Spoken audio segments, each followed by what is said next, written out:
If I'm not mistaken, it was not the first one, at least what been published openly, that Zelensky survived at least dozen of these Really? attempts since the beginning of full-fledged war. And Russians were trying different tactics, from the brute force approach when they were trying to get Kiev in 3 days, and were sending the diversion groups to hit the president's quarters, to more subtle ones. I guess this one is a more subtle and complex one. The war in Ukraine is now in its 26th month. This week, an assassination attempt on President Zelensky was foiled. Two security officials in Ukraine were arrested. And yesterday, the UK expelled Russia's defense attaché. Let's speak to Vadym Prystaiko, who was Ukraine's ambassador to the UK until last summer. Morning to you, Vadym. Good morning. You've been very good at putting a brave face over the last couple of years. How do you feel about the situation? Do you have to say, regrettably, we're losing this war? We are going through really difficult times. I wouldn't call it losing the war, but yes, on top of many other things, the assistance, especially from the United States, was held back for quite a while, which costed us lives and the territory we lost. I hope that now, when it's everything we passed this point, we'll be able to regain most of what we lost, and we'll see how it will go from this moment. Yeah, and there's an assassination attempt I mentioned against Zelensky. It was foiled, but is it alarming that someone got so close to President Zelensky? If I'm not mistaken, it was not the first one, at least what been published openly, that Zelensky survived at least dozen of these Really? attempts since the beginning of full-fledged war. And Russians were trying different tactics, from the brute force approach when they were trying to get Kiev in 3 days, and were sending the diversion groups to hit the president's quarters, to more subtle ones.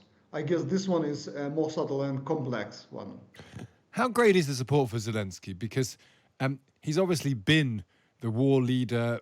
Everyone flocked to his banner. He's done a great job sustaining the war against Russia, but it's been going on a long time. You do hear murmurings against him, how the war has been conducted. How great do you feel the support remains for Zelensky?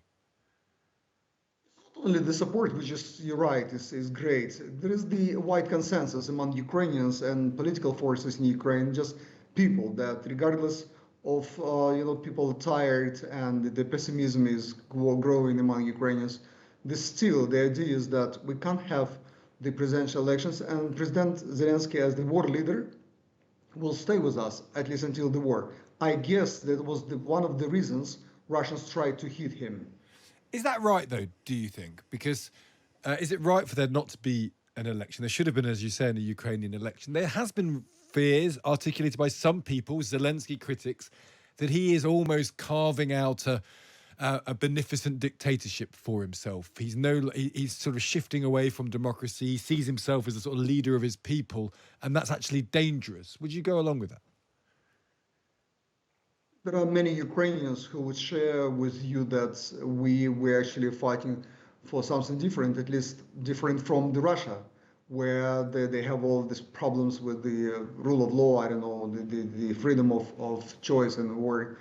We in Ukraine hope to build the better democratic sort of society, where we can say that this is not what we are observing right now. What we are observing is that at war times, the limitations are everywhere, and Ukrainians are not quite happy with these limitations. And do you think that that's a mistake? Do you think you could have elections even during the war?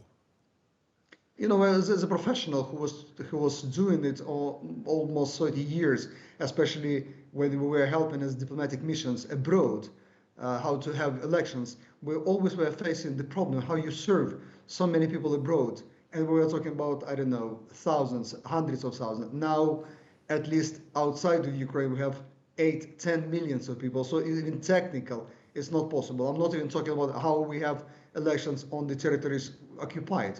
And I have to remind you that Russians recently had sort of their version of elections of Putin, even on our territories, which they occupied just 2 years ago. Yes, so there's such a diaspora of Ukrainians, it's actually very hard to conduct elections at all. You fell out with Zelensky, didn't you, Vadym? You know, you were ambassador for. We saw you were the ambassador to the UK. We recognise you as a figure, a part of his administration. Why did you fall out with him? Yeah, I was the first guy to come to help him as a foreign secretary, and it did not took me along. We departed in 6 months, and I went to work with you guys in London. That's true.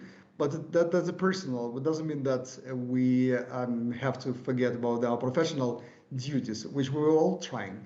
President Zelensky is a person from different world, and we expected and knew that he would do his way, not the way it been done before.